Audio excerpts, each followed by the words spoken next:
yo estoy en pro de la diversificación de las comunicaciones, de la proliferación de medios informativos. Quiere decir que desde la Asamblea Legislativa, mi voto siempre estará por la libertad de expresión, por la libertad de prensa y además para trabajar siempre en las comunicaciones en este sentido, para que la gente tenga claridad en el pensamiento y para que tengan claridad también específicamente sobre lo que se habla en su Asamblea Legislativa, sobre el trabajo que hacen los legisladores y claro está, desde las diferentes radios comunitarias pueden ser, desde los diferentes medios locales, que hay muchísimos en diferentes regiones del país, pero hablando siempre del Gran San Salvador, así será. Héctor Peñate compromete su voto para eso, para la diversificación de las comunicaciones y en pro de la información que se expanda muchísimo más a través de diferentes medios de comunicación. Si estamos queriendo consolidar una democracia, que es lo ideal, lo que prefiere o lo que deseamos los salvadoreños y las salvadoreñas, es necesario que tengamos no solamente la libertad de expresarnos, sino los medios para poder hacerlo. En ese sentido, es importante el que haya una distribución equitativa de los medios que nos van a permitir expresar nuestras opiniones, nuestros deseos. Así de que el compromiso, como les digo, no puedo opinar exclusivamente de la ley, pero sí me puedo comprometer a que si queremos lograr una democracia duradera, tenemos que tener no solamente la oportunidad de expresar nuestros sentimientos, sino tener cómo hacerlo masivamente. El FMLN ha sido quien ha respaldado el ingreso de estas piezas a la Asamblea Legislativa porque nosotros como partido estamos siempre a favor de la democratización de las comunicaciones y también consideramos, igual que lo hacen las radios comunitarias, que el mecanismo de la subasta económica no es el más justo, porque si se van a distribuir las frecuencias de acuerdo al criterio de la subasta económica, va a ganar siempre el que tiene más dinero. Pero ARPAS y las asociaciones de comunicaciones que existen en el país siempre han planteado que hay otros sectores que necesitan tener uso de medios de comunicación, uso de frecuencias, no por fines de lucro, sino por fines sociales, por fines humanitarios. ¿Por qué no ha pasado más? Porque no hemos encontrado respaldo de otros partidos. Pero nosotros la tenemos presente ahí.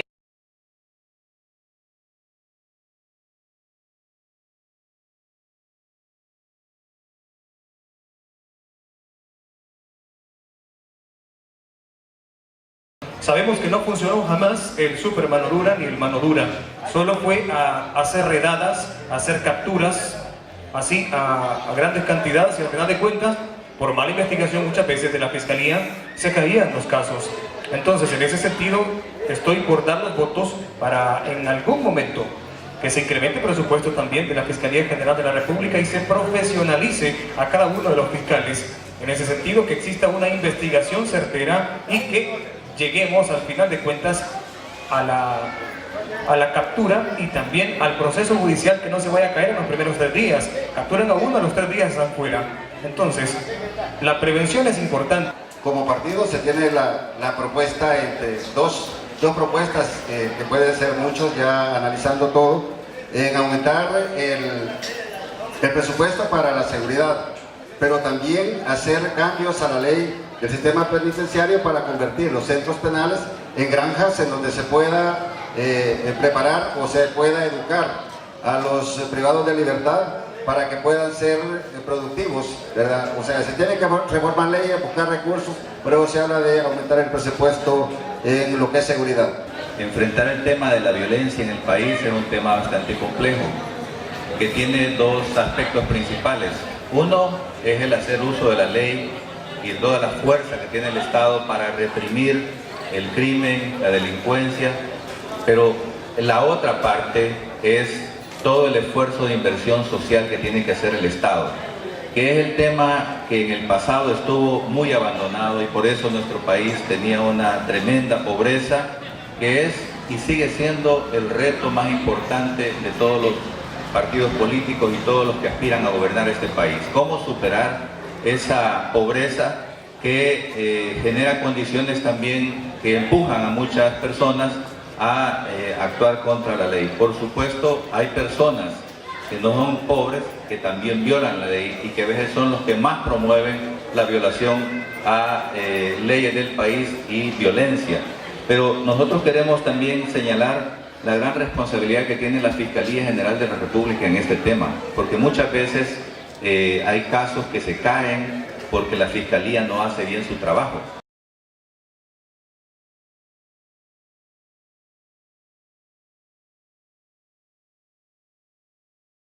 ¿De dónde se van a sacar fondos?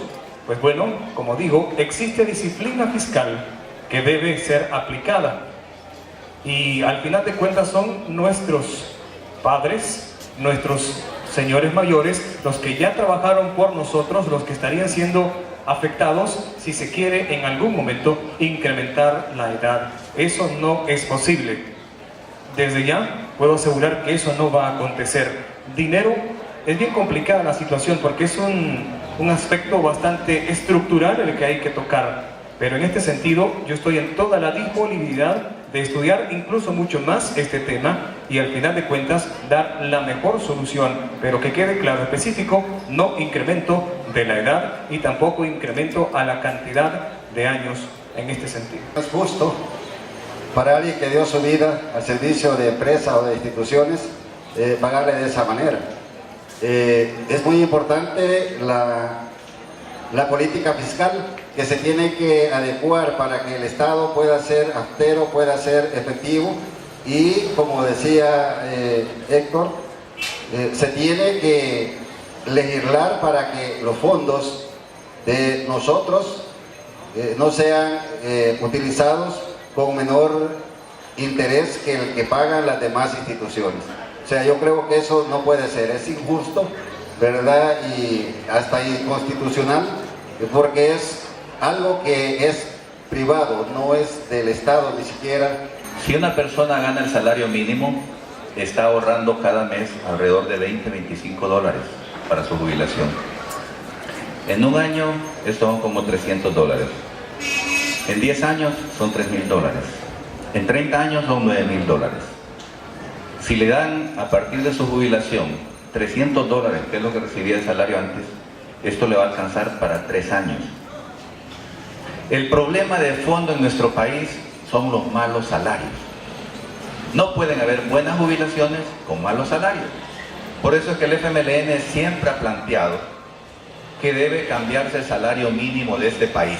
Tenemos que subir el salario mínimo de este país para que la gente pueda tener pensiones y jubilación más digna. Pero por otro lado, nos ofrecieron un sistema que supuestamente era un gran éxito, el sistema privado de pensiones, y nos hemos dado cuenta que ese es un sistema fracasado.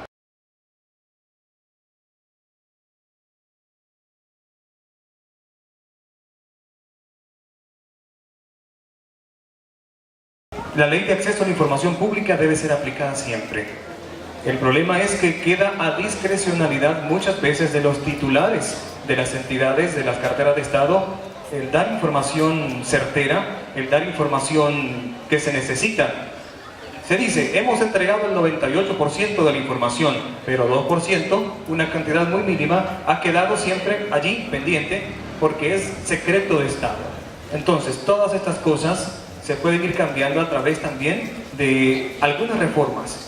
Y en este caso podemos hablar muchísimo sobre esta de la ley de acceso a la información pública que debe ser perfeccionada. Toda ley es perfectible y en este caso estoy en la intención de poder estudiar esta ley para tratar de obligar, por decirlo así, y mejorar este sistema, que se responda cuando se necesita, cuando sea en tiempo. En la propuesta del Partido de Concertación Nacional está el de revisar la Constitución y darle a la Corte de Cuentas de la República de que sea una Contraloría y que no haya una institución, llámese Asamblea Legislativa, Fuerza Armada, que todos estemos bajo el mismo régimen, bajo la misma ley, porque nosotros administramos recursos del Estado, recursos de la gente, entonces no pueden excluir a nadie de la ley que debe de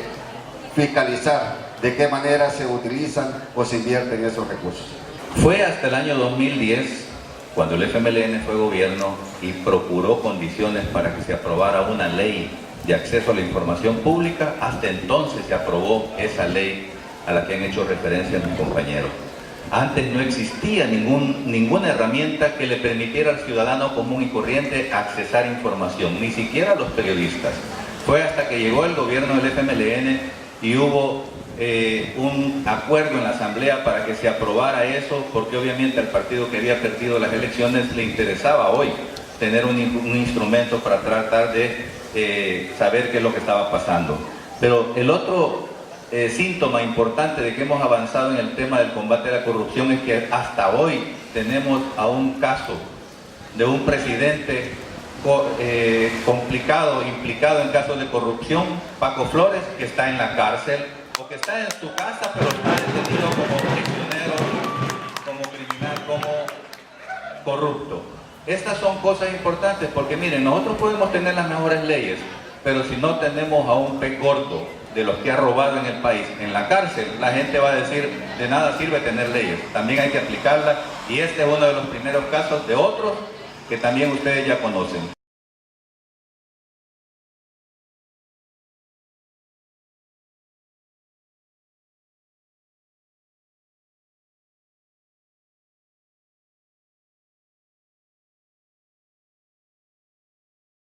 Del 100% de las solicitudes de información pública que hay en la Asamblea, la gran mayoría, la inmensa mayoría, han sido resueltas.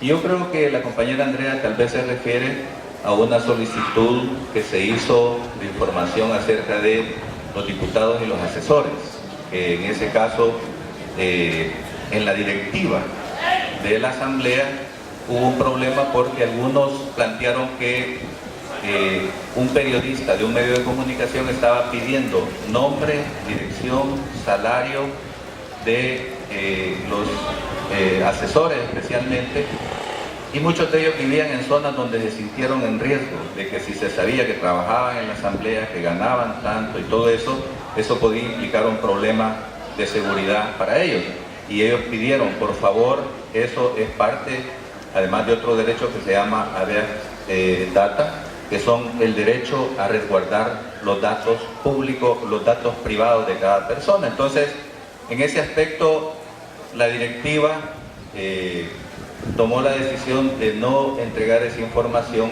porque ponía en riesgo a muchos empleados de la Asamblea.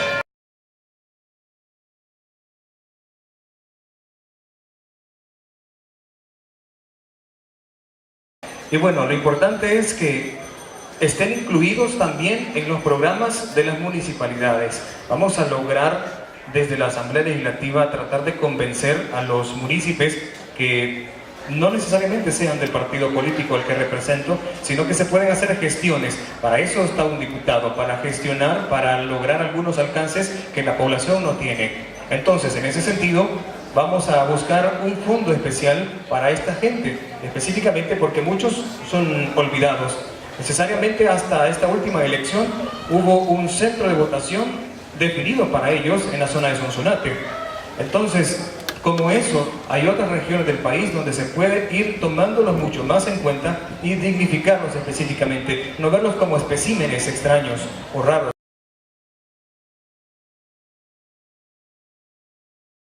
Ley de la Corte de Cuentas de la República, hablamos de la ley del Tribunal Supremo Electoral, hablamos de leyes que están para beneficiar a la mujer, a la niñez, a la adolescencia, pero que no se aplican, que no se le da cumplimiento y que los encargados o los responsables de hacerlo, como no tienen un castigo, no tienen una presión que por ley les diga lo hace o tiene una consecuencia, entonces se dan el lujo de ignorarlas o de retrasarlas, y en muchos casos a que se pase el tiempo legal para poder ejecutar o para poder sancionar. Entonces, en ese sentido, alguien me puede decir, bueno, usted no es abogado para eso. En la fracción parlamentaria en el grupo parlamentario del Partido de Concertación Nacional se ha procurado tener todo eso para poder hacerlo con conocimiento de causa, y le decía, hay muchas leyes que son buenas, que están ahí que no se han aprobado y que otras que se han aprobado no funcionan porque no tienen presupuesto, no tienen cómo hacerlas funcionar.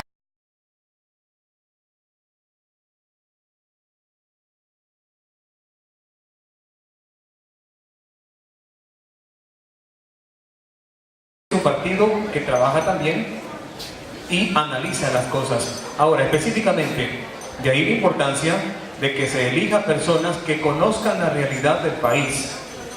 El partido me ha dado a mí muchísima libertad, muchísima autoridad para poder tener algunas iniciativas propias, como lo estoy haciendo. De ahí también la importancia del voto razonado.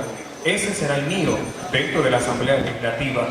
Siempre que llegue una iniciativa, yo voy a analizarla, yo específicamente, y voy a decidir si acompaño o no, siempre viendo la posibilidad y el beneficio que tenga la población. Una de las condiciones, la principal que puse cuando se me propuso que corriera por una candidatura a diputado por el departamento de San Salvador, así textualmente como se lo dije: me prometen que no van a jugar con mis sentimientos, me prometen que me van a dejar trabajar como me han dejado trabajar en Guazapa durante 9 años. El pueblo de Guazapa es testigo que durante 9 años yo he presidido el Consejo Municipal, he tenido el honor de hacerlo y no hemos tenido ninguna interferencia de parte del Partido de Concertación Nacional o de los dirigentes. Y si ha habido alguna, ha sido en apoyo. Entonces, la primera condición que puse fue esa, de que no quería que me utilizara. Yo, afortunadamente, estoy en un partido que tiene las mismas preocupaciones que toda la población salvadoreña. Así que no tengo que hacer ninguna presión. El partido me orienta a cumplir todas estas cosas que ustedes han planteado.